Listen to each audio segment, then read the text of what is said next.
Hey, welcome back to the Ping Pong Flix Show. My name is Chris Wong. This is episode 370 of the Ping Pong Flix Show. Welcome back and thank you for tuning in. Now, Aquaman 2 is still far away, but at least we're hearing a little bit about today, and this is coming from Variety. It's very small, but at least we'll have a timeline set.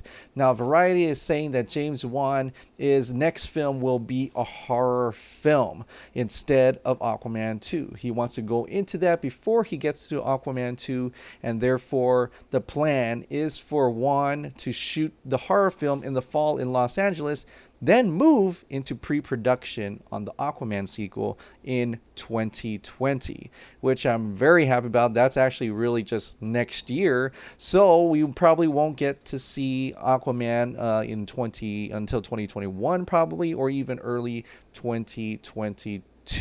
Which is not too bad. A lot of sequels used to take like 3 to 4 years. I'm glad sequels are taking much less than that, but at the same time, I'm very eager to see what path they're going to take with the Aquaman sequel. I'm still thinking we're probably going to get the Trench movie before the Aquaman sequel, if that's even a thing at all still yet, or is that something they were playing around with in their mind, kind of like all the other sub horror sub-Conjuring horror movies like Curse of La Llorona, other movies in the Annabelle series, things like that before the next Conjuring movie. I think that's still how they're typically want to play this DCEU in those types of sense. But I'm just more happy that Aquaman sequel is being talked about today, and that we have some type of timeline to adhere to see when are they going to start production on this, and possibly when they're going to finish production and actually release the film.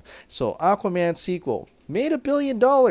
It's pretty sure, we're pretty sure they're going to make a sequel. It's just a matter of when. So now you know Aquaman sequel pre-production starts in 2020. Now let's go on to a little bit of The Flash. This is not really news per se, and it's more like an opinion piece from Screen Rant, where they said that The Flash, how Ezra Miller's darker vision is winning Warner Brothers over. And in this article that I'll link in the description below, you can actually go ahead and read it. And it just does the timeline of how all the things that transpired from different directors that came on to The Flash. But there was a singular constant. The singular constant, and has been from the beginning all the way till now, and that is that Ezra Miller is the single point that is still consistent with all these different timelines of this Flash movie, meaning that Warner Brothers really is adhering to what Ezra Miller's darker vision of Flash. And when we say darker vision, it's not really meaning it's such a dark and dreary and gritty. It's really meaning that it's a more serious tone. They're looking to the factors that are much more serious. You can also say that aspects of Shazam has dark elements into it because it involves of child abandonment. It involves not having parents. It involves killing his own, a bad guy killing his own family. It has those darker elements in what more people would like to believe it's a lighter story. So Ezra Miller's darker vision doesn't necessarily mean it's not going to have a little bit of comedy. It's not going to have a little bit of lighter tone in it. It probably absolutely will. But for the most part, it's going to have that vision he wants to talk about in terms of Flash going through possibly different timelines, maybe to save his mother, and creating a sort of like a Flashpoint paradox, if you will. These different aspects and elements that would be more serious than your usual kid-friendly film. And so I think if that's how they're going to work at it, I think they could be pretty successful.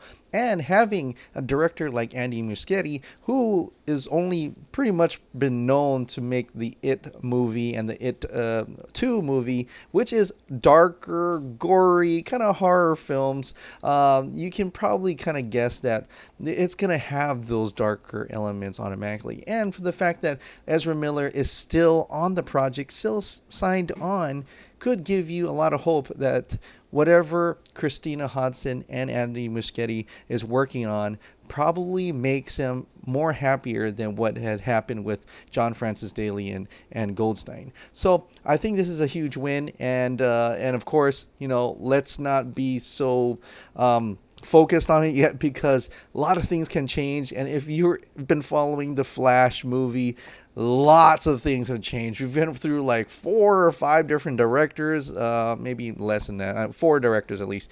But there's so many different changes, but at least just from reading from this article, it just makes you feel a little better that it's possible that Warner Brothers really cares that Ezra Miller is the Flash and wants to make him happy. And in that case, his vision from the beginning, possibly the vision that kind of adhered to more of Snyder's vision, is something that they still want to play around with and they still want to keep in his film. So that is great news for Flash fans, or especially Flash fans who love the Ezra Miller's Flash.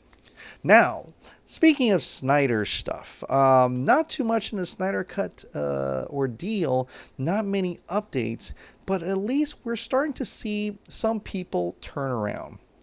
And one of these people is Mark Hughes. Mark Hughes, he's a writer for Forbes, and he does a lot of opinion piece writing. But recently before, and this is like months ago, I'd say, maybe even a year ago, I fully remember, and I think a lot of you remember, he didn't care for the Snyder Cut. He said it doesn't exist. It's just an assembly cut. There's nothing like that. And stop championing in for it and things like that. He's talked about that. And he even talked to Jay Oliva. Now, recently, in fact today, he kind of changed his tune. Now, for the people who are paying attention to Mark Hughes and Jay Oliva, you'll know that they actually met together. So it's quite possibly that Mark talked to Jay and they got some things going, and Mark decided, he finally realized that this Snyder Cut is actually a little bit more complete than normal. In fact, he said this today. In fact, here, there is an edit of Snyder's version of Justice League that's 90+% completed, and I personally suspect Warner Brothers' incoming CEO will have that version released on HBO Max sometime in the next year or 2. This is just a guess on my part, not sourced. So that is something really interesting and really crazy to think about. And I've been kind of saying this for a while now. For people who believe that there's not too much ROI in terms of the Snyder Cut, I probably may have to just disagree, especially when you factor in that putting on HBO Max could actually get more subscribers. And with relatively less investment on actually having to put it out to theaters, having to market it at like CinemaCon to these different theaters to tell them, hey, you want to put my movie there into your theaters, you really have to sell it to these theaters, because these theaters aren't really owned by these distributors. These distributors have to sell their product to these theaters, right? So instead of doing that, instead of going through all that hassle of marketing and stuff, they could just put it on HBO Max streaming and get those subscribers, or put it on HBO Max in the next year or 2. Maybe in the next year or 2, they would have more subscribers. They'll have maybe 1 million subscribers. 1 million times $15. That's like $15 million, right? A month. And so they could really ratchet up. I mean, if you look at right now, Netflix has about almost 150 million subscribers, and you're paying anywhere from 10 to 11 to 12 to, if you get the 4K and stuff, $15. Let's just say it's about $12. That's about 1.8 billion, if I'm doing my math right. 1.8 billion dollars a month. Now, there's a lot of projects Netflix is working on, and they have to kind of shift that money around, also pay for the actual network and people and all these different gross profits. Sure, but $1.8 billion split many ways. I'm sure they make a lot of money, and maybe enough money to actually finance some movies, like that $100 million movie that Dwayne Johnson is going to be involved in. Things like that. They're able to pitch out. They're able to pull it out. So when Mark Hughes says that that they will have that version released on HBO Max sometime in the next year or two, that is something kind of actually realistic. I don't know if it's going to be the next year, depending on how many subscribers they're able to get on there, or if they're really going to shoot out a number and actually invest in the Snyder Cut before even getting their ROI back. So I think that is something interesting that he talked about, that he's seen. Now, he could have just said, knowing that he's with Jay Oliva, he could have just said that the version 90+% completed. But I thought it was kind of compelling that he actually mentioned Warner Bros. Incoming CEO will have that version released. He suspects it will. That part is interesting. And I talked to a few people, and they believe that it's possible, and may be or may not be possible, that he's actually entertaining that idea, or that he's actually talked to somebody in the industry, because he is in the industry, and he may not be the insider he thinks he is, but he does have some information within the inside that could be true. Also could be wrong as well, but everybody has those things. So at least for now, he is admitting that it exists. In fact, he said this: for a couple of years, I believed the official line that only an assembly cut existed, till I saw and heard proof a couple of other cuts do exist. But now that I know I had false or incomplete info and another cut exists, I feel I have to correct the record, since I was a voice denying it. And that is something that we've been talking about this whole time, where Warner Brothers did release a statement, not to the public, but to people, to scoopers, to insiders who reach out to Warner Bros. For a statement, and that statement to them is that there is an only assembly cut. Why do you think Humberto Gonzalez and a few other people also keep claiming that word? It's an assembly cut. It's an assembly cut, because that's what they've been told. And now it seems Mark Hughes has stumbled upon some more proof that another cut exists, like we already know. We've already heard from Zack Snyder himself, for instance, that there's another cut exists. It is more complete than they are led us to believe. Now, he also goes on and says, I don't want to go down a rabbit hole trying to give percentages of which parts were X amount of completed. All I can say is some additional work was needed, but after the assembly cut, work continued and level of completion increased to what I think can be called a 90+% overall. I'd say the incomplete elements generally span several aspects, from score to VFX to pickups. Again, I insisted for years it was only about 75 to 80% or so finished, which was based on assembly cut info I had, and without seeing or hearing any solid proof of additional cuts of the film. So I think at this point, someone like me, who used my visibility to argue those things previous post, when I learned I had incomplete or false info, then I think I need to be honest about what I heard. And I've seen since that time, since I was wrong, and this is an debated, heated topic. So I think this is a great admission on Mark Hughes' part. He took the high road. He's being the bigger man and saying that he was wrong to begin with. I think this is an admission that I hope other people come out who learn the truth, who learn about, with gathering more info, that the official statement from what their sources or whoever their inside people have heard that told them is indeed wrong. But I also want to say that that's pretty interesting to know that even after it was assembly cut, after it was shown, the more work had progressed on the film farther along than what they initially thought. So it makes you wonder how much farther along and how much complete it actually is. I've always been saying it's about 80 to 90, but hearing that it's about 90 actually makes it even better. It's 90%. It's not 10% at least. It's not 20. It's not 30. Not 40 to 70. Not even 80. It's 90. 90 is an A, I mean that is mostly done, I would say. But the thing is, even though it's mostly done, I'd still think it's not perfect. And thinking about Zack Snyder and how he's such a perfectionist and how he wants everything completed. Everything has to be shown in a way that he approves of. He wants us to see it the way it's intended to be shown. So he is probably not going to let them release a 90% cut. So he would probably have to say, hey, let's work together. Let's actually finish it and release that cut. Now, you may be wondering, well, didn't he say it's done?